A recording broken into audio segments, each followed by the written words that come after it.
Assalamualaikum warahmatullahi wabarakatuh. Selamat datang sahabat-sahabat semua di channel Kang Z. Kali ini saya akan berbagi sedikit pengalaman saya bagaimana mengawali terjun di bidang pertanian ini, sahabat-sahabat. Mungkin dari sahabat-sahabat akan ada yang ingin terjun ke bidang pertanian, mungkin karena akan resign dari sebuah pekerjaan dan masih bingung mencari pekerjaan penggantinya. Nah, sahabat-sahabat bisa memilih terjun di bidang pertanian karena juga dapat menggantikan pekerjaan sahabat-sahabat semua, dan hasilnya juga bisa menopang biaya hidup. Atau mungkin sahabat-sahabat yang mempunyai pekerjaan pokok tetapi ingin mencari penghasilan tambahan. Nah, bidang pertanian ini juga sangat menjanjikan, sahabat-sahabat. Namun sebelum sahabat-sahabat terjun di bidang pertanian, tentu ada beberapa hal yang sahabat-sahabat harus pertimbangkan, atau ada beberapa hal yang harus sahabat-sahabat lakukan agar nantinya apa yang menjadi pilihan sahabat-sahabat semuanya tidak mengecewakan, ya. Yang pertama tentunya kalau sahabat-sahabat ingin terjun di bidang pertanian, yang pertama harus dilakukan adalah ilmu, ya sahabat-sahabat. Karena ilmu ini wajib, apapun yang kita lakukan meski kita harus menguasainya, yaitu namanya ilmu. Nah, sahabat-sahabat tidak usah bingung kalau mau terjun di bidang pertanian. Sahabat-sahabat bisa mencari ilmu bidang pertanian ini bisa melalui banyak, ya. Bisa di YouTube. Sahabat-sahabat bisa mencarinya di YouTube, kemudian sahabat-sahabat bisa mengeksplor. Kemudian nanti sahabat-sahabat membandingkan dengan media yang lainnya. Kemudian nanti sahabat-sahabat praktekkan. Setelah sahabat-sahabat mencari ilmunya, teorinya sudah dapat. Nah, sahabat-sahabat harus mempraktekkan ilmu tersebut. Karena apabila tidak dipraktekkan, ya percuma saja, masih diangan-angan saja. Nah, untuk memantapkan keyakinan sahabat-sahabat terjun di bidang pertanian ini, maka sahabat-sahabat harus mempraktekkan ilmu tersebut. Misalnya sahabat-sahabat ingin menanam atau terjun di bidang pertanian cabai, itu sahabat-sahabat harus mencari ilmu tentang bagaimana sih menanam cabai. Nah, setelah sahabat-sahabat cari informasi tentang bagaimana menanam cabai, sahabat-sahabat langsung praktekkan. Tidak usah banyak dulu, ya. Dari mulai kecil, nah misalnya 1 atau 2 bedeng, ya, sahabat-sahabat lakukan. Kemudian dilakukan, ditiru apa yang sahabat-sahabat dapatkan informasi dari itu, ditiru, kemudian dilakukan sama seperti mirip di YouTube itu. Kemudian tengok hasilnya. Kalau memang sahabat-sahabat ini mampu dari sedikit itu, sahabat-sahabat sukses, nah barulah sahabat-sahabat bisa menambah lagi, lebih banyak lagi tanaman. Itu salah satu cara untuk mempraktekkan ilmu yang kita dapat dari YouTube atau dari media-media lainnya. Nah, itu modal awal, ya sahabat-sahabat, ya.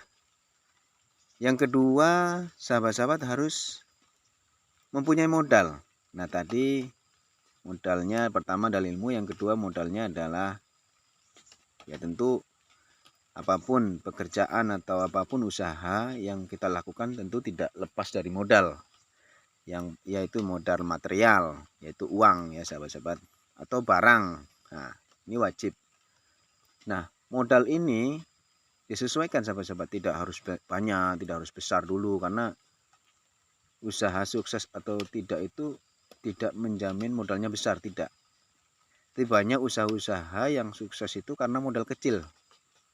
Dari modal kecil dipraktekkan, ada hasil, disisihkan, kemudian dikembangkan terus menerus hingga menjadi usaha besar, karena modalnya semakin besar. Nah, sahabat-sahabat bisa memulai modal dari kecil dulu, tidak usah besar-besar dulu.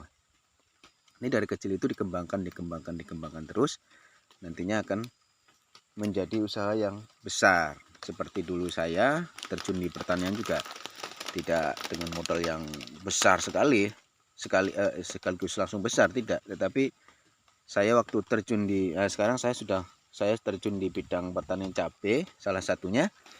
Saya tidak dari modal besar, sahabat-sahabat. Dulu saya hanya menanam 2 bedeng atau 3 bedeng dan tidak menggunakan mulsa seperti ini. Dulu hanya manual. Nah, dan itu prosesnya juga sangat panjang. Akhirnya bisa menanam cabai ya, alhamdulillah lah, seluas ini. Nah, itu yang kedua, modal material atau modal uang, sahabat-sahabat. Nah, nanti modal ini disesuaikan dengan kapasitas. Misalnya sahabat-sahabat menanam sedikit, tentu modalnya juga sedikit. Semampunya sajalah, karena masih awal, sahabat-sahabat tidak usah memaksakan diri. Yang kedua, selain dari modal tadi, sahabat-sahabat harus menentukan atau meriset pasar. Artinya sahabat-sahabat harus teliti dulu komoditas apa di daerah sahabat-sahabat ini memang yang maksudnya yang dapat menghasilkan keuntungan.